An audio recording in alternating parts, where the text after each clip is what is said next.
Depuis des décennies, la conquête de la Lune est dominée par les grandes puissances, les États-Unis, la Russie et plus récemment la Chine et l'Inde.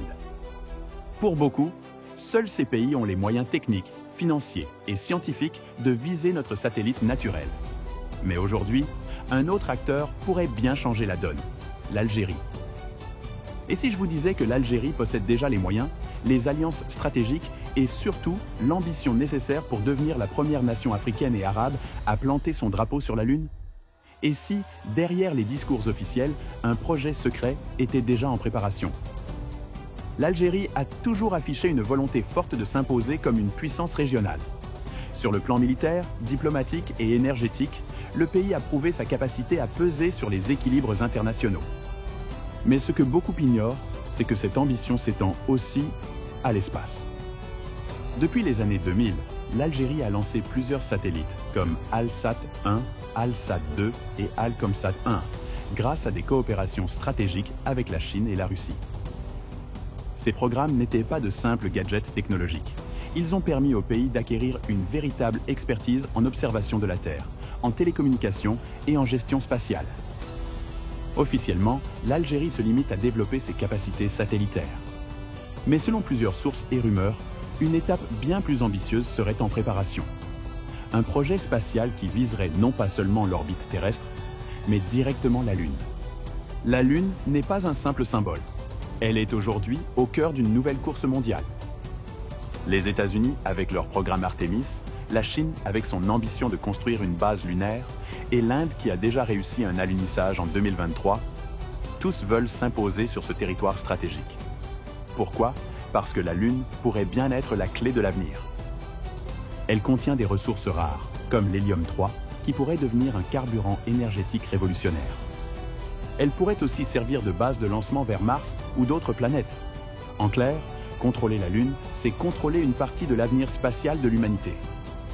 L'Algérie, consciente de ce nouvel enjeu, ne veut pas rester spectatrice. Elle veut montrer que l'Afrique aussi peut avoir un rôle à jouer dans cette nouvelle conquête. Certains diront, mais l'Algérie n'a pas les moyens d'un tel projet. Et pourtant, le pays dispose de ressources financières importantes grâce à ses revenus énergétiques. Le gaz et le pétrole permettent de financer de grands projets stratégiques, et l'espace est désormais considéré comme un secteur d'avenir.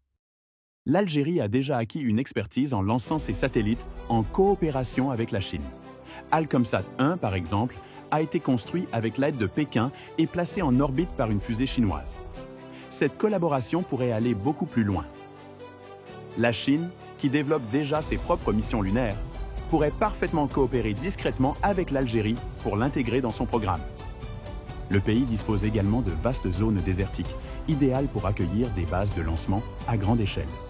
Imaginez un jour une fusée décollant du Sahara, marquant ainsi le début de la conquête spatiale africaine. Le projet secret algérien ne reposerait pas uniquement sur ses moyens internes et ses ingénieurs compétents. L'Algérie entretient depuis longtemps des relations privilégiées avec la Russie et la Chine, deux grandes puissances spatiales. Avec la Russie, l'Algérie a développé une coopération militaire et technologique étroite. Moscou possède le savoir-faire pour lancer des fusées vers la Lune et pourrait partager certaines technologies en échange de partenariats stratégiques. Avec la Chine, l'Algérie a déjà lancé plusieurs satellites. Pékin a clairement l'ambition de construire une base lunaire d'ici 2030. L'idée d'intégrer l'Algérie à ce projet n'est pas irréaliste.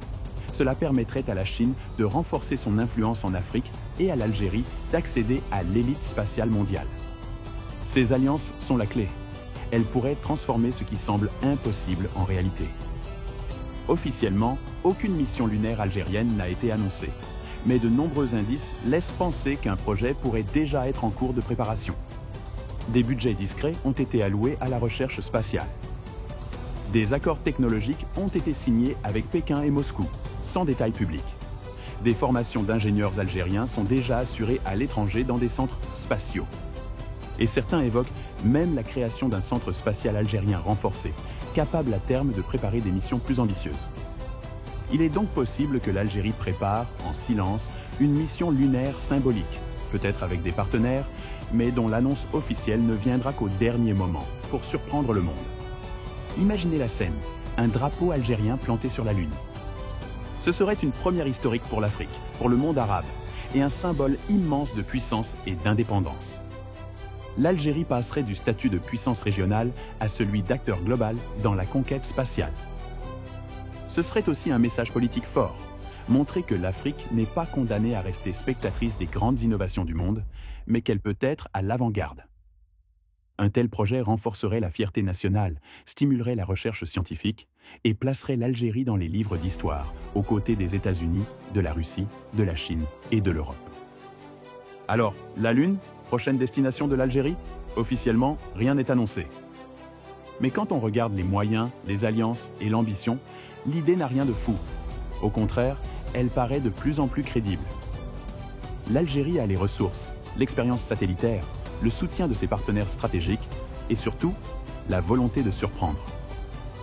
Et si le grand secret de demain, c'était celui-ci, voir un jour un astronaute planter le drapeau algérien sur la Lune? Croyez-moi, la question actuellement n'est pas si, mais quand.